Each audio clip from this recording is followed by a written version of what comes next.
அனைவருக்கும் வணக்கம். என் லைஃப்பில் இந்த மாதிரி ஒரு பெயின்ஃபுல்லான ஒரு சிச்சுவேஷனை நான் ஃபேஸ் பண்ணதே கிடையாது. மனசு முழுக்க வலி, வலி மட்டும்தான்.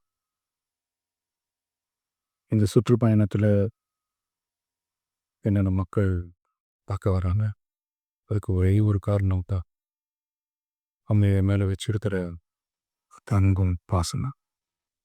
அந்த அன்புக்கும் பாசத்துக்கும் நான் எப்பவும் கடமைப்பட்டிருக்கிறேன். அதனால தான் இந்த சுற்றுப்பயணத்தில் மற்ற எல்லா விஷயங்களையும் தாண்டி மக்களுடைய சேஃப்டி, அதை எந்த காம்ப்ரமைஸும் பண்ணிடக்கூடாதுன்றதுக்காக தான் அது என் மனசில் ரொம்ப ஆழமாக இருக்கும் அந்த எண்ணம்.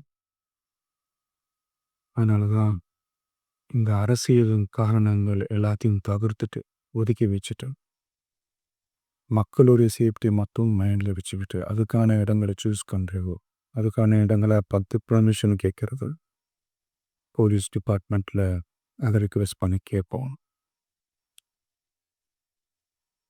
ஆனால் நடக்கக்கூடாது நடந்துருச்சு. மனுஷன் தானே. அந்த நேரத்தில் அத்தனை பேர் பாதிக்கப்பட்டு இருக்கும்போது எப்படி அந்த ஊரை விட்டுட்டு என்னால் கிளம்பி வர முடியும்?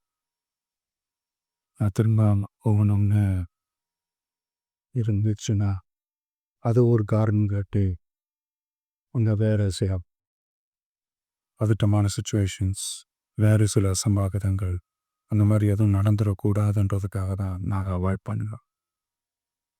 இந்த நேரத்தில் சொந்தங்களை இழந்து தவிக்கிற இத்தனை குடும்பங்களுக்கும் என்னுடைய ஆழ்ந்த இரங்கலை தெரிவிச்சுக்கிறேன். எனக்கு தெரியும் என்ன சொன்னாலும் இது ஈடையாகாதுன்னு எனக்கு தெரியும். ஹாஸ்பிட்டலில் ட்ரீட் பண்ணிகிட்ருக்கிற எல்லாருமே சீக்கிரமாக க்யூர் ஆகி வரணுங்கிறத இந்த நேரத்தில் நான் வேண்டிக்கிறேன். கூடிய சீக்கிரமே எல்லாரையும் நான் சந்திக்கிறேன். இந்த நேரத்தில் எங்களுடைய வலிகளை, என்னுடைய நிலைமையை புரிஞ்சுக்கிட்டு எங்களுக்காக பேசின அரசியல் கட்சிகளை சார்ந்த நண்பர்கள், தலைவர்கள் அனைவருக்கும் என்னுடைய நன்றியை தெரிவிச்சுக்கிறேன். கிட்டத்தட்ட ஒரு 5 மாவட்டத்துக்கு பிரச்சாரத்துக்கு போனோம். இந்த மாதிரி எதுவுமே நடக்கல. ஆனால் கரூரில் மட்டும் ஏன் எப்படி நடக்குது? எப்படி நடக்குது? மக்களுக்கு எல்லா உண்மையும் தெரியும். மக்கள் எல்லாத்தையும் பார்த்துக்கிட்டு இருக்கிறாங்க. கரூரை சேர்ந்த அந்த மக்கள் அந்த உண்மையெல்லாம் வெளியில் சொல்லும்போது எனக்கு கடவுளின் நேரில் வந்து இறங்கி அந்த உண்மையெல்லாம் சொல்கிற மாதிரி எனக்கு தோணுச்சு. சீக்கிரமே எல்லா உண்மைகளும் வெளியில் வரும்.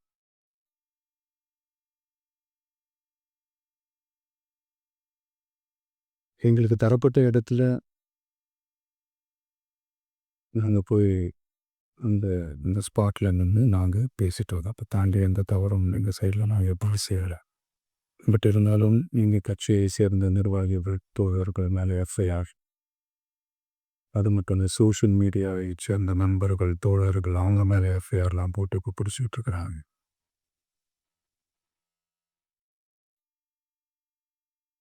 சாரி, உங்களுக்கு ஏதாவது இந்த பழி வாங்கணும் அப்படி பிரேம் ஏதாவது இருக்குச்சா என்ன வேணாலும் பண்ணுங்க. அவங்க மேலே கை வைக்காதீங்க. நான் ஒன்று வீட்டில் இருப்பேன், இல்லை நான் ஆஃபீஸில் இருப்பேன். என்ன வேணாலும் செய்யுங்க. நண்பர்களே, தோழர்களே,